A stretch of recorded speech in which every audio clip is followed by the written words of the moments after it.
Saudi আরবকে আমরা ঠিক কোন দিক থেকে পিছনে ফেলে দিলাম আর পাকিস্তানকে নজর রাখতে গিয়ে কেনিয়ায় ভারত নতুন করে কি খেলা চালু করেছে, এই পুরো বিষয়টা কিভাবে কানেক্টেড একটার সঙ্গে একটা, সেটাই আমরা বুঝবো আজকের ভিডিওতে।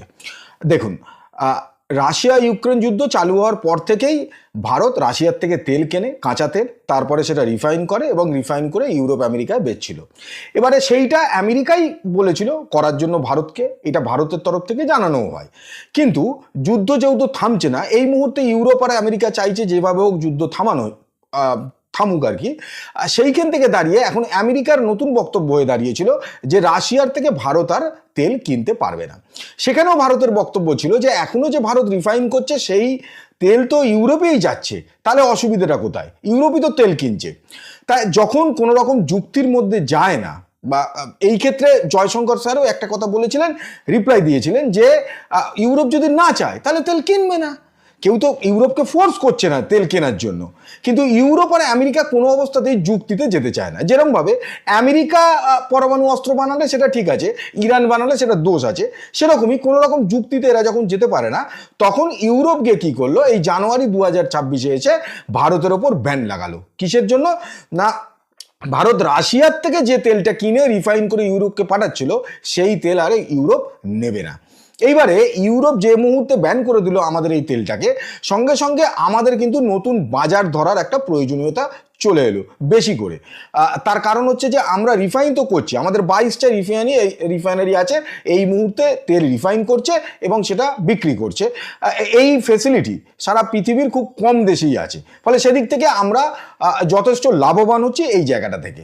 এইবারে যখন আফ্রিকা সামনে এলো, মানে আমরা জোগাড় করলাম আফ্রিকাকে যে আফ্রিকায় আমরা এই রিফাইন তেল বেচবো।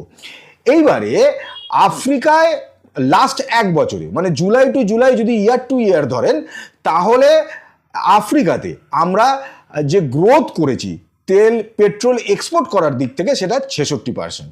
আর কেনিয়া, শুধুমাত্র আফ্রিকার কেনিয়ায় এই পেট্রোলিয়াম জাত প্রোডাক্ট আমরা যে এক্সপোর্ট করেছি সেটার গ্রোথ হয়েছে 151%।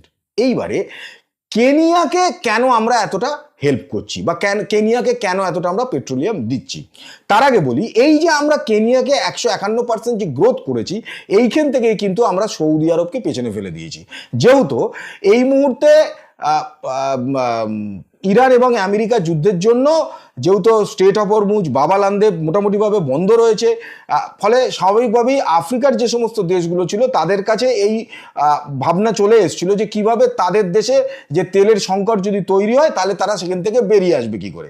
সেই জায়গাটাই ভারত ধরে নেয় এবং ধরে নিয়ে আজকে আফ্রিকাকে কিন্তু আমরা প্রচুর পরিমাণে তেল বিক্রি করছি।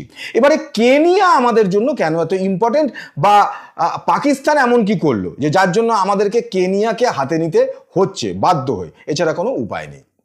এবারে আসুন ম্যাপে, যদি আপনি ম্যাপটা দেখেন তাহলে দেখবেন যে আফ্রিকার যে কন্টিনেন্টে কেনিয়া যেখানে রয়েছে ঠিক তার ওপরে রয়েছে সোমালিয়া।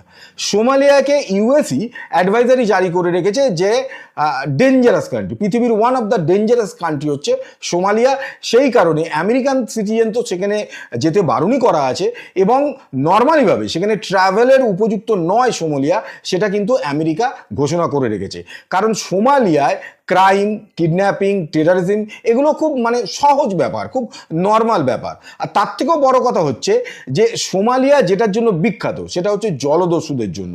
মানে সোমালিয়ার পাশ দিয়ে সমুদ্রপথে যে সমস্ত জাহাজরা যায়, কমার্শিয়াল জাহাজ, সেগুলোকে লুট করাই কিন্তু এদের মেন অর্থনীতি বলতে পারেন, বা এইভাবেই দেশটা চলছে কোনোভাবে আর কি, গৃহযুদ্ধে লিপ্ত। এবারে এইরকম একটা দেশের সঙ্গে পাকিস্তান গিয়ে ডিফেন্স প্যাক্ট বানিয়েছে। সেই বাংলায় একটা কথা আছে না যে রতনে রতন চেনে আর ওটা চেনে কচু, তা পাকিস্তান কিন্তু ঠিক কচুকেই চিনে নিয়েছে। কারণ পৃথিবীতে এত দেশ আছে, সেইখানে এরম একটা দেশ যে দেশটাকে কোথাও কেউ মানে যেতেই বারণ করা হয়, সেই দেশটার সঙ্গে ডিফেন্স প্যাক্ট বানিয়েছে। এবারে পাকিস্তান যার সঙ্গে ডিফেন্স প্যাক্ট বানাবে সেখানে তো আমাদের নজরদারি চালাতেই হবে। তাই আমরা আজকে কেনিয়াকে হাতে নিতে চাইছি, কেনিয়াকে এত পেট্রোল সাপ্লাই করছি যাতে যদি আমরা ডাইরেক্টলি সেখানে যদি আমাদের প্রেজেন্স নাও থাকে, থাকবে বলেই মনে হয়, কিন্তু যদি অতটা নাও থাকে, যাতে কেনিয়া অন্তত নজরদারিটা চালাতে পারে যে পাকিস্তান আদতে ওখানে গিয়ে কি করছে। কারণ সোমালিয়া এমন একটা দেশ যার সঙ্গে কোনো ট্রেড ফেড আপনি কি করবেন, একমাত্র ট্রেড হতে পারে টেরারিজম। এইবারে যদি টেরারিজম সেই সেই ট্রেডের মধ্যে অংশ হয় আর কি পাকিস্তান এবং সোমালিয়ার মধ্যে, সেখানে তো আমাদের নজরদারি করতেই হবে। কারণ টেরারিজমকে কোনো অবস্থাতেই আমাদের বিরুদ্ধে আর ইউজ করতে দেওয়া হবে না, যেটা পাকিস্তান বারে বারে করে এসছে। তাই ভারত আপাতত কেনিয়াকে হাতে নিয়ে নিছে, এবং কেনিয়ায় যে খেলাটা শুরু করেছে শুধুমাত্র কিন্তু পাকিস্তানকে নজরদারি চালাবার জন্য, তাও নয়।